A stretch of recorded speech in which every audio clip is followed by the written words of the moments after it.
Kita bermohon kepada Allah, Rabbana la tuzigh qulubana ba'da iz hadaitana.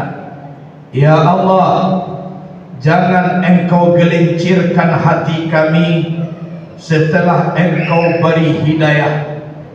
Mudah-mudahan hidayah yang diberikan Allah kepada kita bisa tatap dan mudah-mudahan berujung nanti husnul khatimah di akhir hayat kita.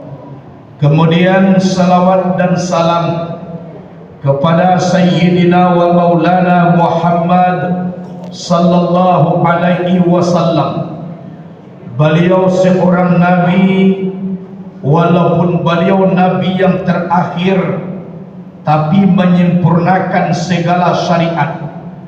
Quran sebagai mukjizat yang diberikan Allah kepada Rasul untuk penyempurna kitab sebelumnya.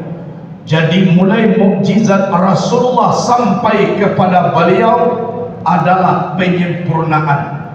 Alangkah bahagianya kita selaku umat Nabi yang telah menjadi umat dari Nabi yang sangat sempurna.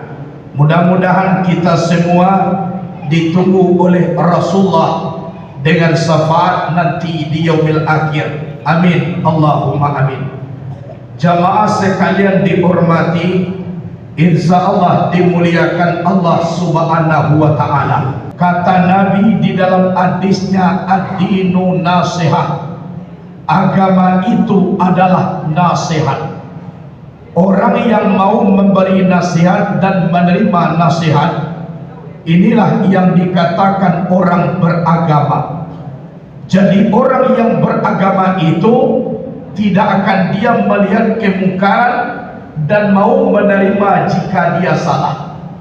Kata Nabi, orang yang sayang kepadaku, orang yang bukan tahu kebaikanku.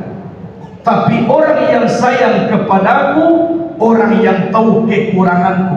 Dan dia pun bercita-cita menyampaikan kekurangan itu kepadaku supaya aku terlepas daripada kekurangan. Jadi bukan orang yang suku memuji awak, memuja awak, mengatakan kita ini orang baik. Bukan itu orang yang cinta kepada kita. Tapi orang yang cinta kepada kita tahu akan keburukan dan kekurangan kita. Tapi mereka bukan menyebut-nyebutkan kepada orang lain, tapi membilang kepada kita supaya kita terlepas daripada kesalahan dan kekurangan. Kita selaku umat yang beragama mau menerima hal yang demikian. Itulah orang yang sayang dan cinta kepada kita. Jamaah sekalian,